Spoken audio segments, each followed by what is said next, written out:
Hello students, welcome to next lecture of relation and functions. In this lecture, I would be discussing third exercise of relation function with you.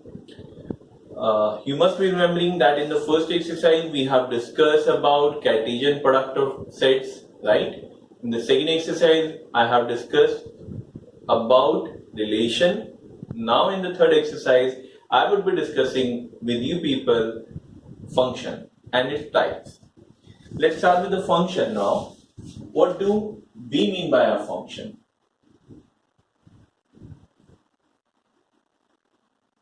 If you remember, Alice said in the first exercise we have read about Cartesian product of sets. In the second exercise we have read relation from A to B. Now you must also be remembering that we have studied over there a relation from A to B is a subset of A cross B. If we need to write down a relation from A to B, it means we need to write down a subset from A cross B, subset of A cross B. While talking about function is in itself a relation, but every relation need not to be a function. For a relation to be a function, it should satisfy two basic characteristics. So what are those characteristics? Let's define the condition. Let's define the function first. If there is a relation R from A to B, if there is a relation R from A to B, and if every element of set A have only one image in set B, then that relation is called as function. Then that relation is called as a function. So this is a basic definition of a function. Over there are two conditions that have been mentioned, that is every element of set A. Next condition, having only one image in set B. If these two conditions are satisfied in a relation, then that relation would be called as function. इसको समझने के लिए let's suppose I'm representing through an arrow diagram A set, B set, A, B, C, 1, 2, and 3. Suppose if I represent the arrow diagram like this, then this arrow diagram would be representing a relation. Now I need to cross check whether this relation is a function or not. Let's suppose in this case, if this given relation would be a function, if I have represented set A and set B, it doesn't matter how I have related set A to set B. In each and every case, that arrow diagram would be representing a relation. Now the point over here, fine enough, this would be a relation. Now we are looking forward whether this relation is a function or not. Let's check this relation as a function through those two characteristics, that is, does every element of set A have an image? Let's see. क्या set A के हर एक element की image है? Right now, no. Element C do not have any image.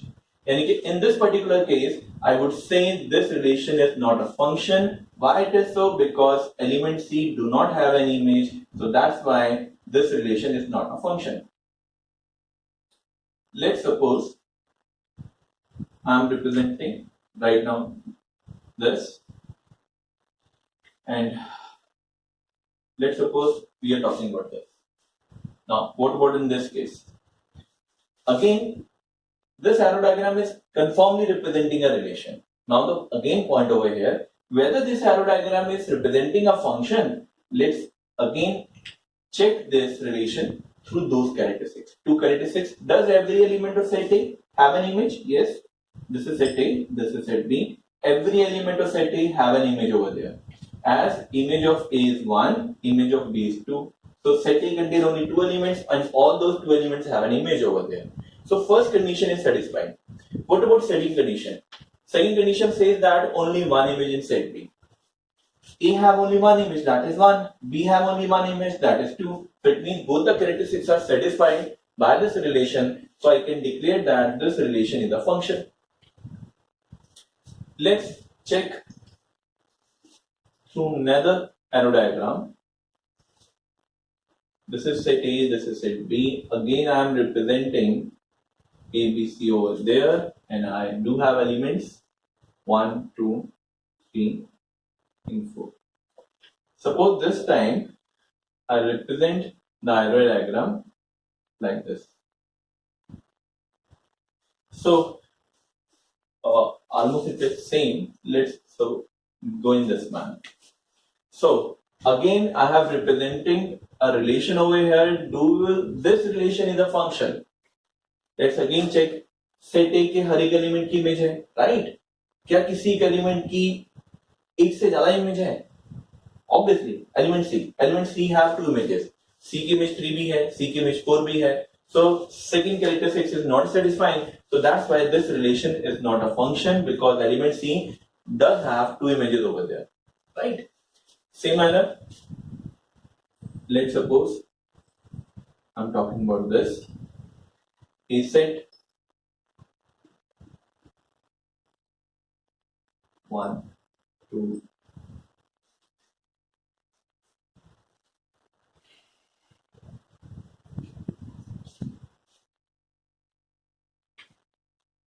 okay. What about this relation? This is a relation. Whether it is a function, let's again cross check that. Every element of set A, that is A, B, C have an image. A have an image as 1, B have an image as 2, C have an image as 2. So first condition is satisfied. What about second condition? Does any element have more than one image? No. A have only one image, B have only one image, C have only one image. That means every element have only one image. So that's why it represents this relation in a function, right? I go through these visual diagrams, that is an arrow diagram, you must have cleared the concept of function, right? So it means what? Whenever we need to check whether the relation is a function, we need to check through two characteristics. First characteristics, every element of set A should have an image. Second condition is they should have only one image, right? If these two characteristics are satisfied, then we declare the relation is a function. Now, we need to observe,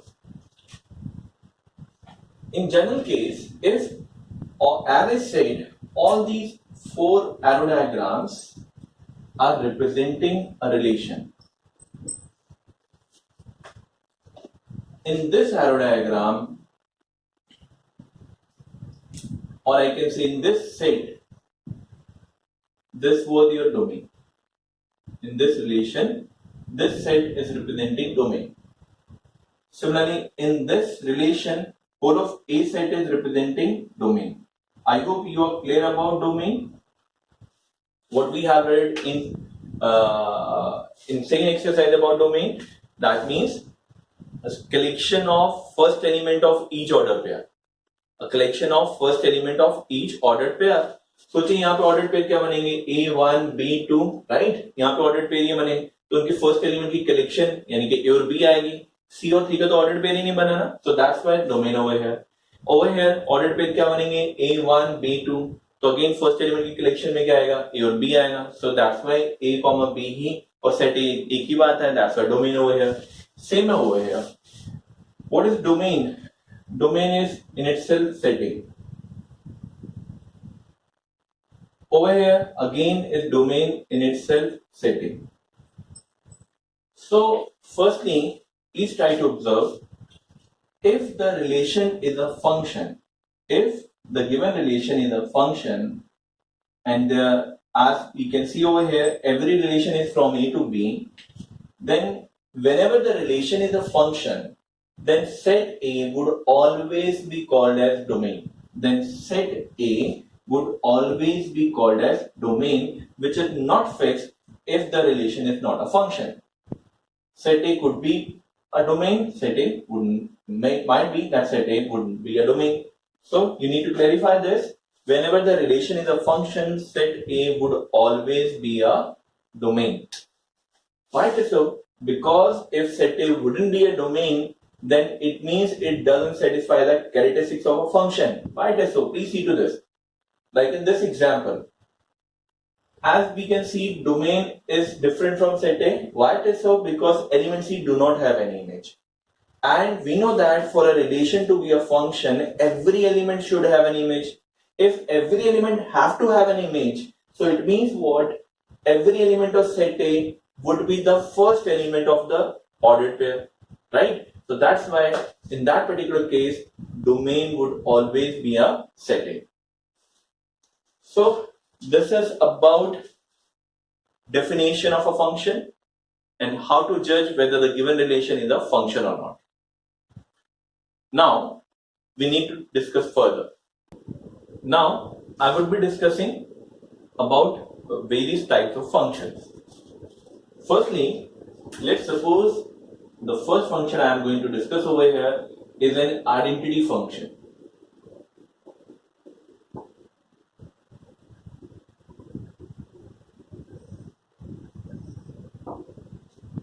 What do we mean by an identity function? Let there is a function f r to r. I hope it is pretty much clear.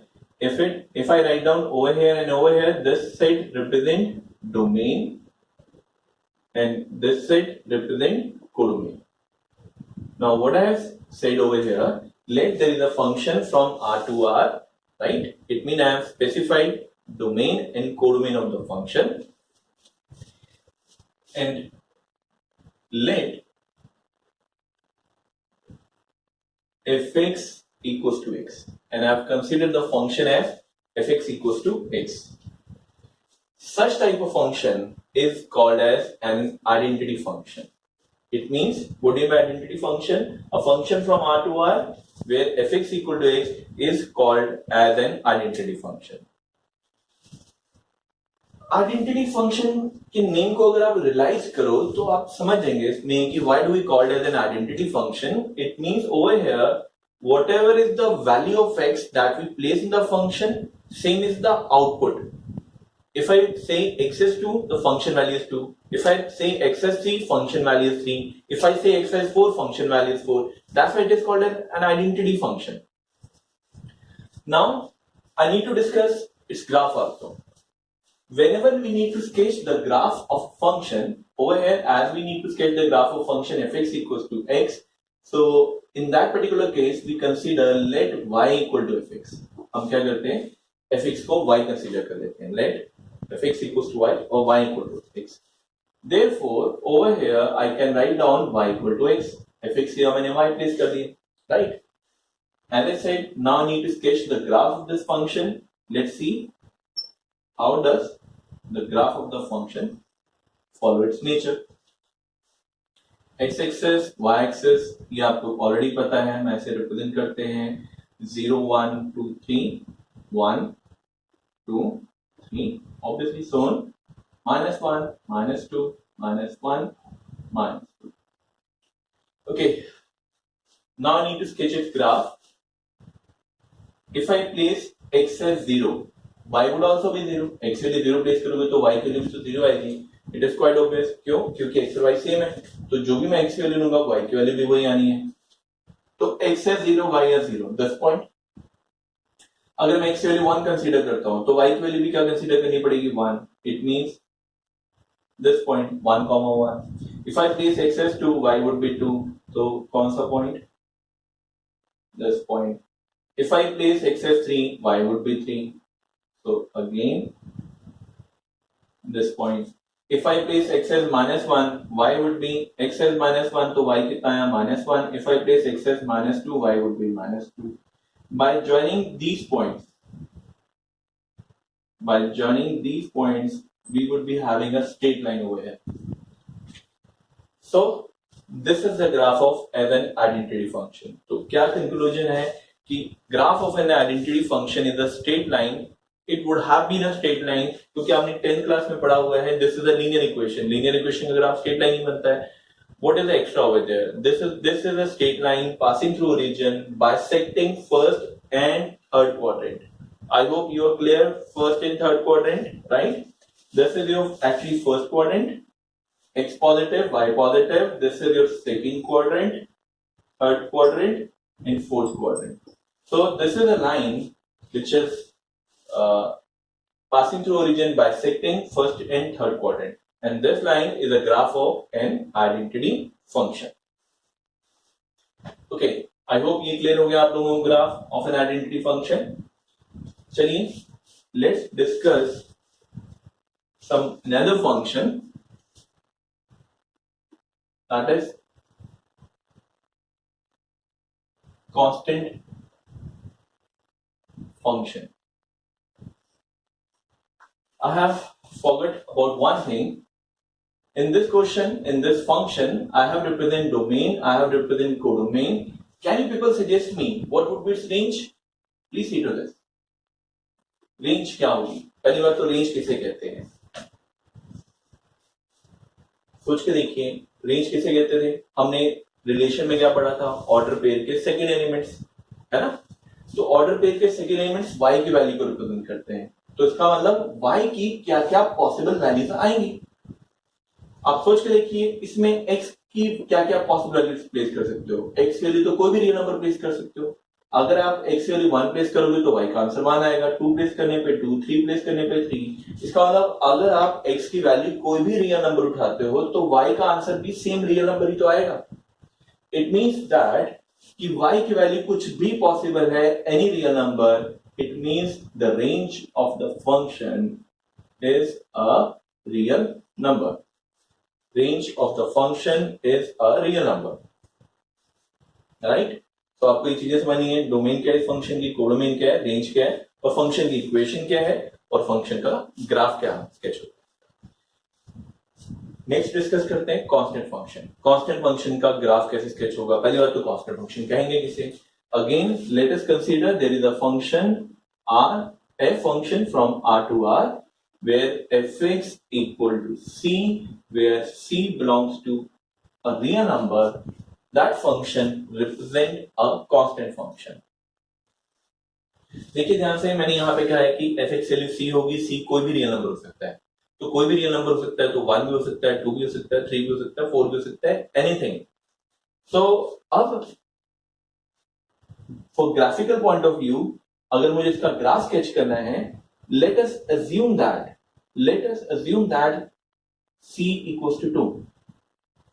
So in that case fx is equals to 2. और graph sketch करने के लिए मैंने आपसे कहा था y को हम क्या कर लेते हैं, fx कंसीडर कर लेते हैं. तो इट मींस मैं कंसीडर कर सकता हूं कि y equals to 2. fx की जगह मैंने y प्लेस कर लिया तो y equals to 2. तो मेरे लिए नेक्स्ट कांस्टेंट फंक्शन आया y equals to 2. मुझे इसका ग्राफ स्केच करके बताना आपको.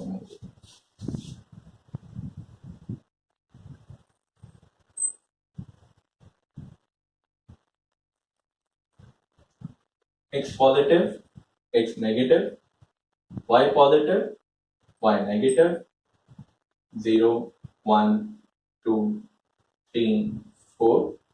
Similarly, -1, -2, 1, 2, 3, 4, -1, -2, इस तरीके से.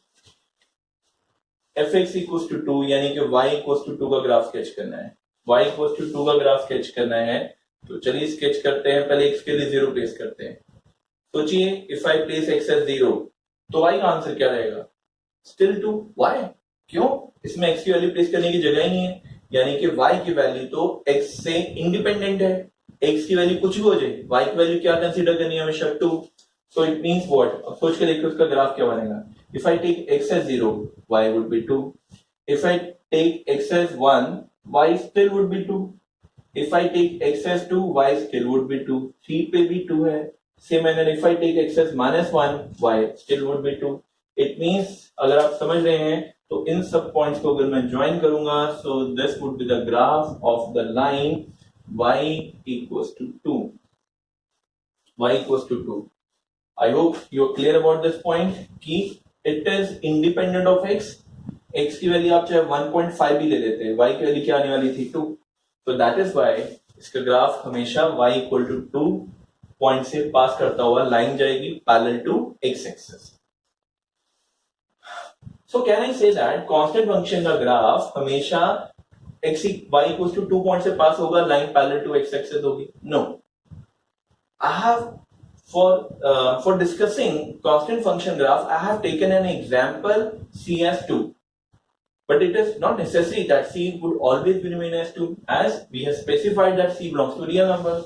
So let's suppose अगर मैं ऐसे सोचूं कि let's say this time c equals to -2 होकर हो जाए, तो ग्राफ स्केच कैसे होगा? c की वैल्यू -2 कंसीडर करनी है, राइट? fx को तो हम y मानते हैं, तो therefore y equals to क्या होगा? -2. अब मुझे इसका ग्राफ स्केच करना है विद द सेम कंसेप्ट. सोचिए y equals to -2 है irrespective of the value of x. x के लिए कुछ भी सोच लो आप, 0 1 2 3 4, y would always be as -2. अगर y को अगर मैं -2 कंसीडर करता हूं, सोचिए x is 0, y as -2, x is 1, y as -2, x is 2, y as -2, x is 3, y as -2, x as -2, y would still remain as -2, right? तो अगर मैं सब पॉइंट्स को ज्वाइन कर लेता हूं, तो ये क्या आएगा? y equals to -2 का ग्राफ. आई होप ग्राफ को समझने के लिए आप उस पॉइंट को कार्टेशियन कोऑर्डिनेट सिस्टम जो आपने 10th क्लास में किया था उसको समझ रहे हैं. When I'm saying that x as 0, y as -2, तो इसका मतलब क्या है? x की वैल्यू 0 देख रहा हूं, y की वैल्यू -2 देख रहा हूं, वो इस पॉइंट पे आती है.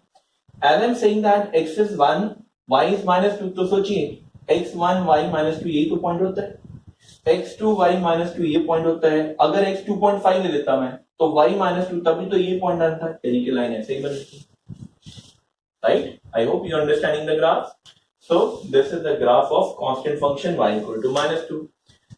अब एक चीज तो कंफर्म होगी कि whenever I need to sketch the graph of a constant function, it would be a line parallel to x axis. सोच के देखिए, y अगर 3 होता या y अगर 4 होता तो लाइन ऐसे यहाँ पे बन जाती, 4 पॉइंट से पास होती पैरेलल टू x एक्सिस. अगर y as -1 होता तो लाइन यहाँ पे बन जाती parallel to x axis. So it means that in each and every case, whenever we are talking about a constant function, the graph would always be a line parallel to x axis. If constant function has been taken as fx equals to 2, so it means y equal to 2 point से पास होगी line. If constant function y equals to -2 लिए है तो -2 से पास होगी, and so on, right?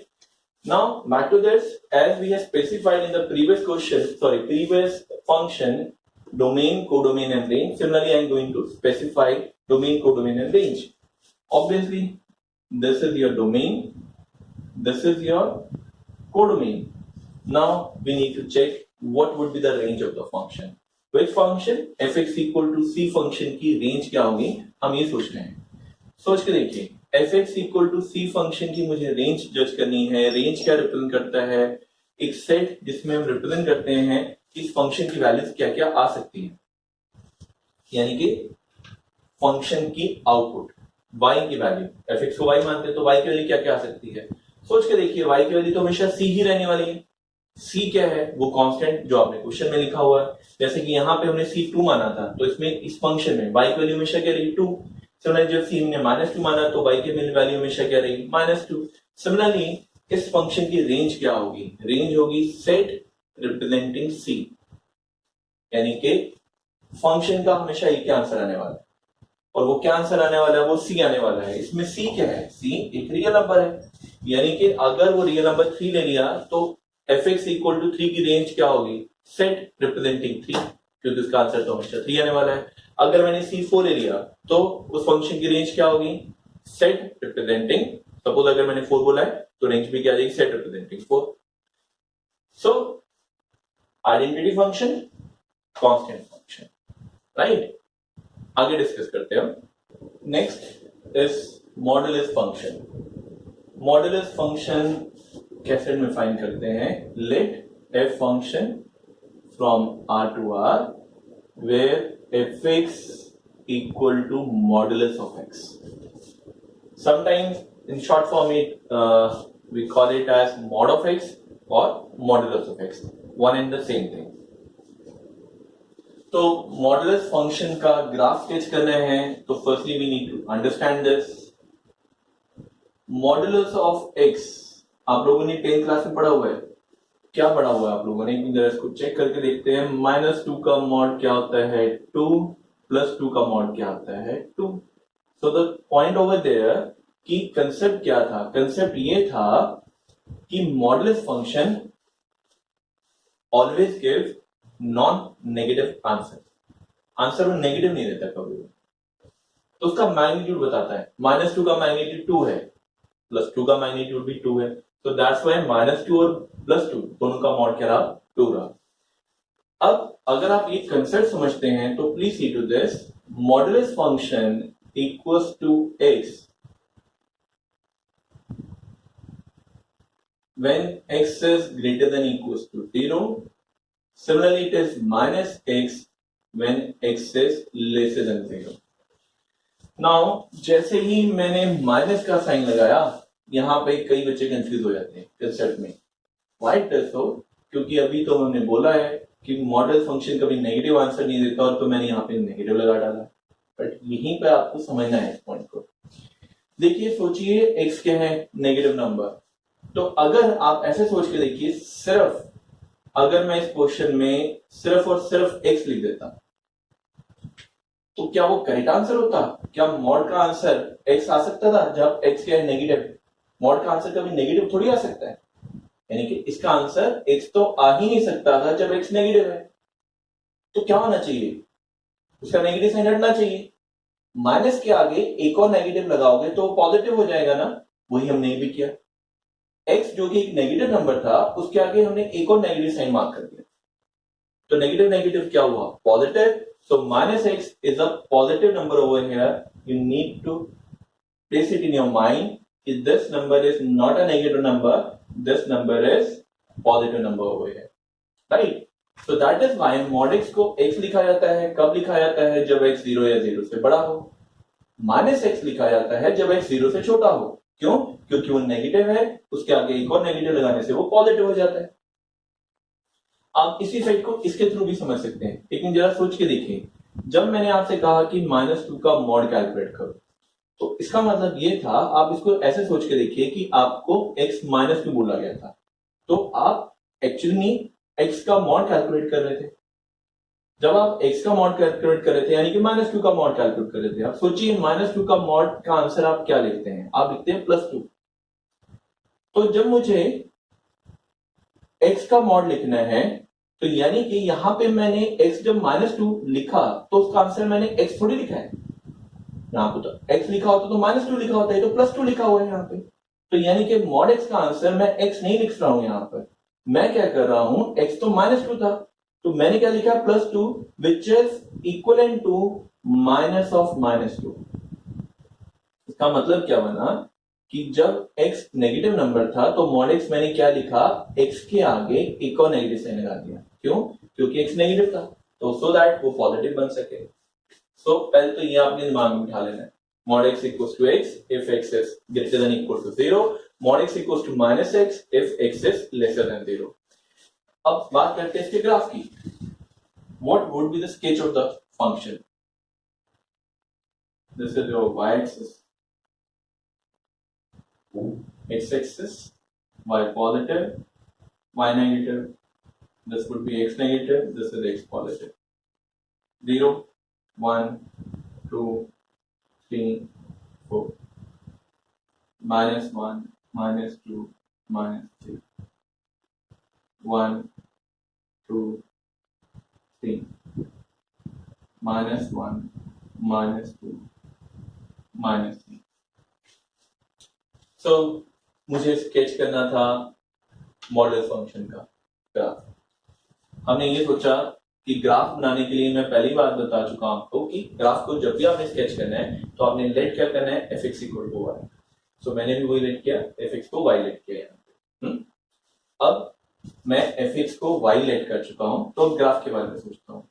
तो y equal to X consider करूंगा। कब कंसीडर करूंगा? जब x 0 या 0 से बड़े नंबर है। चलिए सोचते हैं x की ये वाले केस को कंसीडर करते हैं। कौन सा वाला केस कंसीडर कर रहा हूं मैं? y equal to X. कब? जब x 0 या 0 से बड़ा नंबर है। तो x की वैल्यू मुझे 0 या 0 से बड़े नंबर लेनी है। चलिए x 0 लेते हैं। अगर x 0 लेते हैं तो y का आंसर क्या आएगा? ऑब्वियसली 0, क्योंकि y तो x के इक्वल है। तो यानी कि x 0 y 0 यही पॉइंट होता है। अगेन x 0 से बड़ा नंबर लेते हैं, लेट्स से 1 लेते हैं, तो y का आंसर भी क्या आएगा? 1। जब x 1 है y 1, सोचिए ये पॉइंट तो होता है, ये वाला पॉइंट जब x भी 1 है y भी 1 है। Same manner if I take x as 2 तो y would also be 2। तो पॉइंट कौन सा आया? ये वाला 2, 2।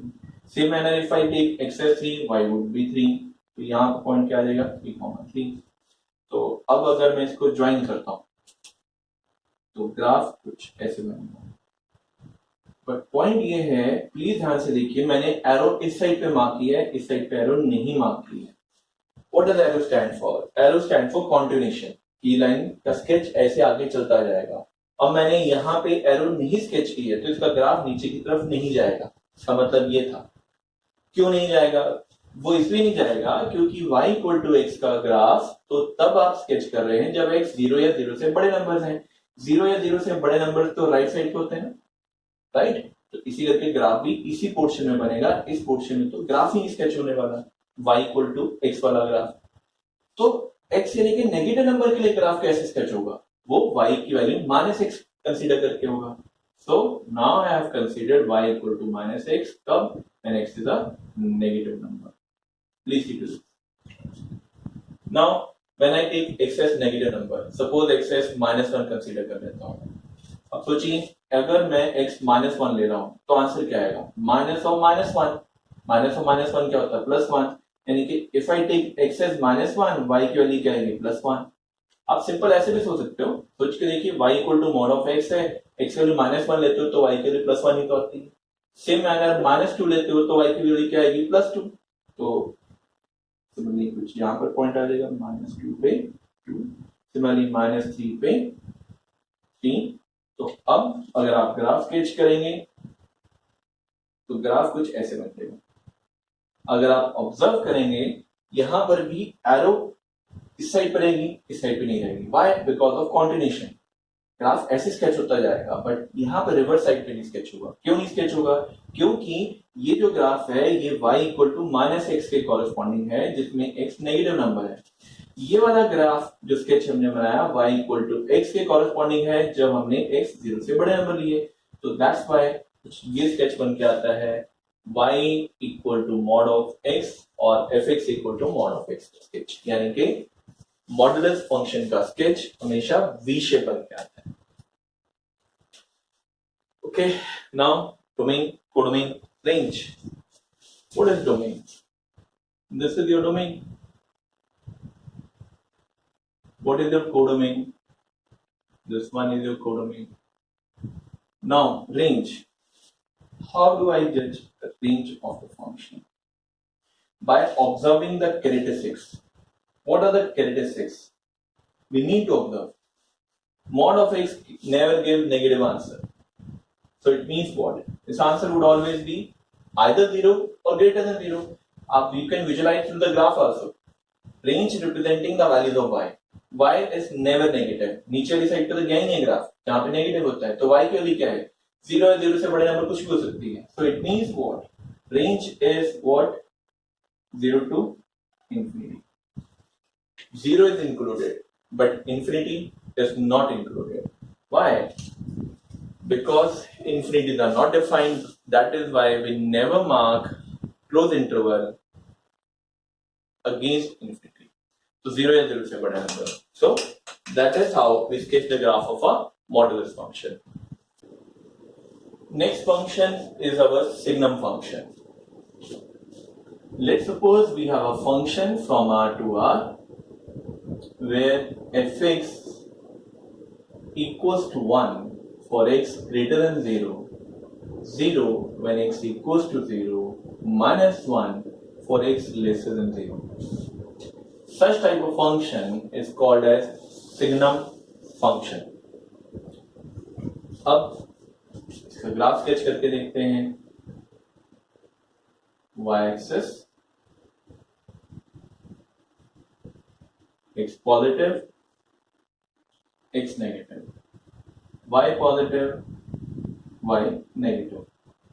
I need to just this graph 0, 1, 2, -1, -2, 1, 2, -1. Okay, चलिए देखते हैं. Again, consider whenever we going to sketch the graph, consider f(x) as y. तो इसका मतलब y equal to 1 कंसीडर करना है आपने. कब कंसीडर करना है y equal to 1? When x is 0, when x is greater than 0. y equal to 0 consider करना है when x equals to 0. y equal to -1 consider करना है when x is lesser than 0. It means what? We would be assuming that the definition of y as 3 different values depending upon the values of x. If x is positive, y equal to 1. If x is 0, y equal to 0. If x is lesser than 0, y equal to -1. चलिए, let's sketch the graph. First case, when x is greater than 0. Greater than 0 मतलब 0 से बड़े numbers. 0 से बड़े number, let's suppose 0.5 मान लेते हैं. If I take x as 0.5, 0.5 consider किया, y की वैल्यू तो 1 ही लेनी है, तो 0.5 पे y की वैल्यू 1 यहाँ पर आएगी. If I take x as 1, y की वैल्यू 1 तब भी यहाँ पर आएगी. ध्यान रखना है आप लोगों को, 0 से बड़े नंबर्स की बात कर रहा हूँ. अगर मैं x के लिए 2 लेता हूँ तो भी y की वैल्यू 1 आएगी. तो इसका मतलब क्या बना? तो graph would be like this. अगर आप सोच रहे हो थोड़ा सा पिछले ग्राफ से रिलेट कर लो तो y इक्वल टू 1 क्या होता था? Identity constant function. Constant function का ग्राफ क्या होता था? Line parallel to x axis. इसी करके ये ग्राफ जो बन के आया y इक्वल टू 1 वाली लाइन के पैरेलल ऐसे बन के आ गया, right? Parallel to x axis, y equal to 1. Again please make a note over here. Arrow has been marked over here, not over here. Check करते हैं x लेसर देन 0 के लिए y की वैल्यू क्या कंसीडर करनी है? -1. Again it is an identity function. तो y equal to -1 का ग्राफ क्या बनेगा? Line parallel to x axis. कौन से पॉइंट से पास हो रही है? y इक्वल टू -1 से पास हो रही है. बट अब जरा इस चीज को देखिएगा. But when I am considering x as 0, तो y की वैल्यू क्या कंसीडर करनी है? 0. तो x जब 0 है तो y की वैल्यू 0 कंसीडर करनी है. It means this would be the point when x is 0, y is 0. But इसका मतलब ये है कि जब मैं ऐसे ग्राफ स्केच करता हूं, प्लीज सी टू दिस. अगर मैंने यहाँ पे ग्राफ स्केच किया, let's suppose I mark this the red dot over.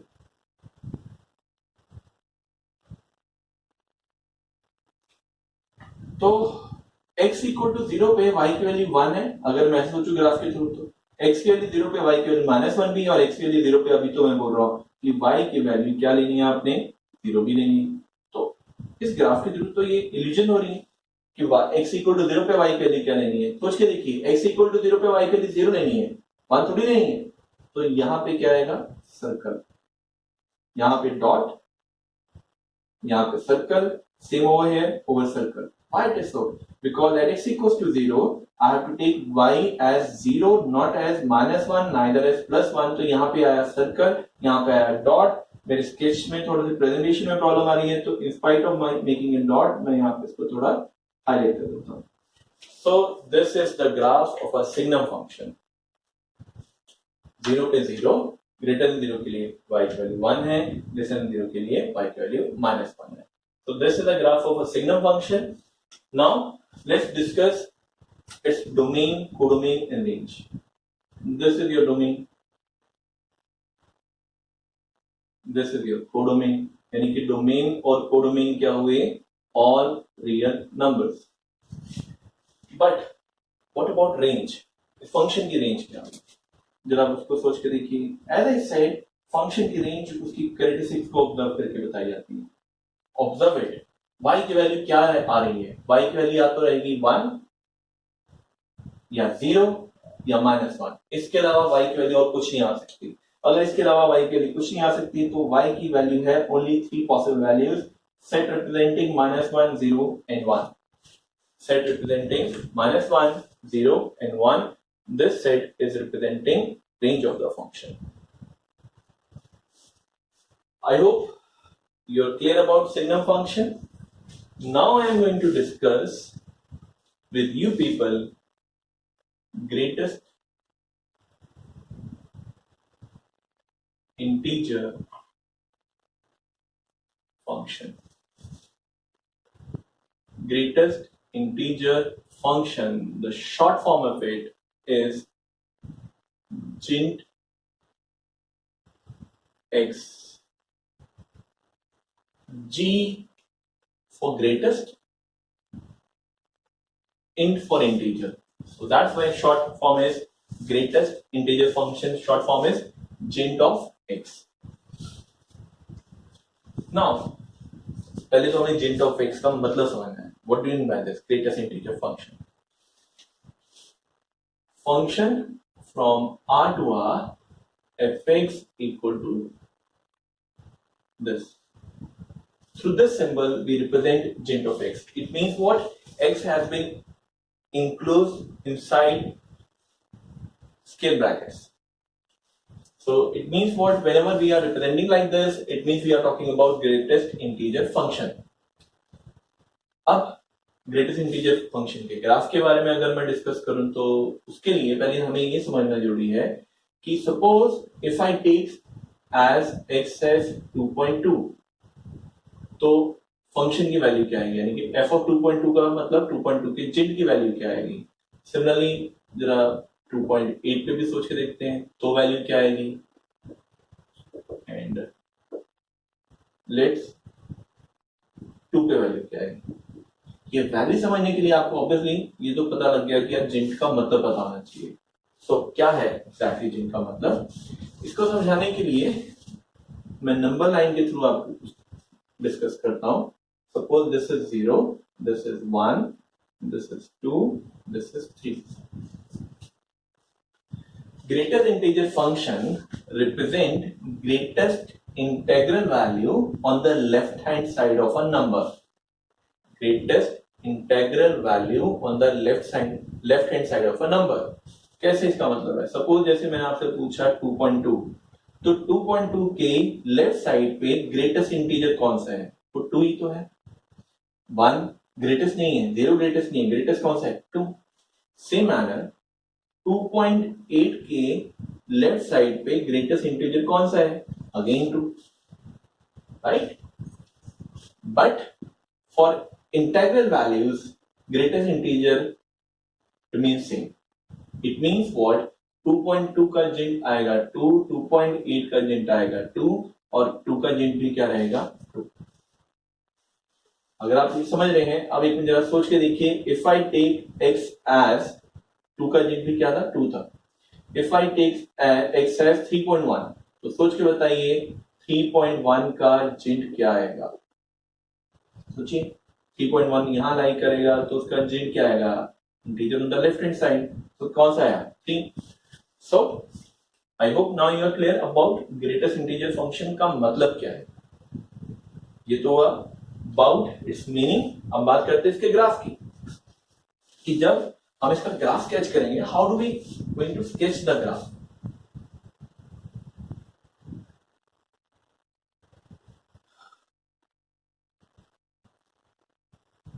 x positive, x negative, y positive, y negative. मुझे स्केच करना है ग्रेटेस्ट इंटीजर फंक्शन का graph. Please try to understand this. 0 1 2 3, 1 2 3, -1 -2 -3 -1 -2. Now, think in this manner. If I take the value of x, any number between 0 to 1, 0.1 का जिंट क्या होगा? 0. 0.2 का जिंट क्या होगा? 0. 0.3 का जिंट क्या होगा? 0. 0.1 यहाँ लाई करता है तो उसके y की वैल्यू क्या आई? 0. तो यानी कि पॉइंट यही हो गया. 0.2 ये नंबर मान लीजिए, तो x की वैल्यू अगर मैं 0.2 कंसीडर करता हूं तो 0.2 का जेंट यानी कि y की वैल्यू क्या आएगी 0। आई होप ये समझ रहे हैं आप। 0.1 अगर आप x के लिए 0.1 लेते हैं तो y की वैल्यू क्या आएगी 0.1 का जेंट 0, 0.2 का जेंट 0, 0.9 का जेंट 0। तो ये सारे पॉइंट्स क्या होंगे, यही तो होंगे 10 10 10। तो इनको ज्वाइन करोगे तो क्या बनेगी ये line. This line between 0 to 1 is representing gent x function। But जब ये ग्राफ कब आया, जब मैंने x से 0 to 1 के बीच में दी। अब फिर से सोच के देखिए, अगर मैं आपसे पूछता हूं कि 1.1 का जेंट, 1.1 का जेंट आप क्या बताएंगे 1 बताएंगे, राइट। 1.2 का जेंट भी क्या बताएंगे 1 बताएंगे। तो अब सोचिए इसका मतलब 1.1 यहाँ पर है, जब आपने x की वैल्यू 1.1 ली तो y की वैल्यू क्या आई 1, तो पॉइंट यहाँ आ गया। 1.2 ली तो 1, 1.9 ली तो 1, तो यानी कि ग्राफ क्या बनेगा, यहाँ पे आके एक स्ट्रेट लाइन बन जाएगा। तो straight line over there. Similarly 2 और 3 के बीच के नंबर लेते हो, 2.1 का जेंट 2, 2.2 का जेंट 2, तो कुछ ऐसी स्ट्रेट लाइन बन के आएंगे।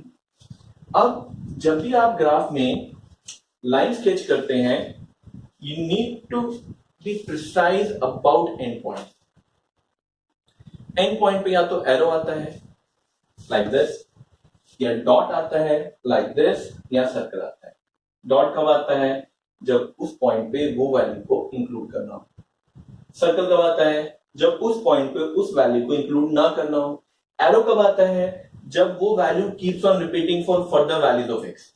अब सोच के देखिए 2 के जेंट की वैल्यू क्या है, 2 का जेंट क्या है 2 होता है। तो यानी कि 2 के जेंट की वैल्यू 2 है, तो यहां पे आएगा डॉट, यहां पे आएगा सर्कल। क्योंकि x इक्वल टू 2 पे अगर मैं कुछ ना मार्क करूं तो उसका मतलब है कि डॉट है, तो x की दो पॉसिबल वैल्यू है, 2 पे y की दो आंसर है, नहीं एक ही आंसर है। जब x की वैल्यू 2 लेंगे तो y का आंसर क्या आएगा 2, 1 आंसर नहीं आएगा y। सिमिलरली अब जब आप x की वैल्यू 3 कंसीडर करेंगे तो सोचिए, जब आप x की वैल्यू 3 कंसीडर करेंगे तो 3 का जेंट क्या होता है 3, तो वो यहां पर कहीं पर आएगा डॉट, ये नहीं आएगा, तो यहां पे आप क्या मार्क करेंगे सर्कल। सेम मैनर 0 का जेंट 0 होता है, राइट। 1 का जेंट क्या होता है 1 होता है, तो यहां डॉट आएगा, यहां पे क्या आएगा सर्कल। इसी तरीके से ग्राफ इस साइड पर भी लेफ्ट साइड पर भी सेम फॉर्मेशन को फॉलो करेगा। So it means greatest integer function the graph is a step function। step step step step step इस तरीके से ये ग्राफ चलता है। और इसकी डोमेन और range, domain all real number, codomain all real number. बात करते हैं रेंज की, सोच के देखिए इस फंक्शन की रेंज क्या रहेगी। अगर आप ध्यान से सोचेंगे तो इसकी रेंज है ऑल सेट ऑफ इंटीजर्स, क्योंकि इसका आंसर हमेशा इंटीजर आता है। या तो आंसर आया y की वैल्यू 0, या y की वैल्यू 1, या y की वैल्यू 2, या -1 -2, इस तरीके से। सो that is all about type of function. बहुत कुछ डिस्कस किया इसमें मैंने, और आपको बहुत कुछ समझने वाला है। As I told you in the previous lectures, please go through the lecture multiple times for understanding the concept। YouTube videos बनाने का पर्पस यही है कि आप इसको पॉज करें, इसको समझें, इसको रिवाइज करें कंसेप्ट को। अगर नहीं कहीं पे समझ में आ रहा है उसको पीछे जाके इस पर देखें, right. So please understand this concept, learn the concept. जितना ज्यादा आप कंसेप्ट को समझेंगे आपके दिमाग में फंक्शन के ग्राफ बैठ जाएंगे। फंक्शन के ग्राफ बहुत इंपॉर्टेंट रहते हैं आगे चल के आपके मैथमेटिक्स के कंसेप्ट को स्ट्रॉन्ग करने के लिए। बहुत ज़्यादा यूटिलाइजेशन है इसकी, नहीं समझेंगे तो आप बहुत सारे मेजर जो 4 और 6 मार्क के क्वेश्चन है उनकी हैंडलिंग में प्रॉब्लम फेस करेंगे। Please go through the functions graph properly. That's it for today.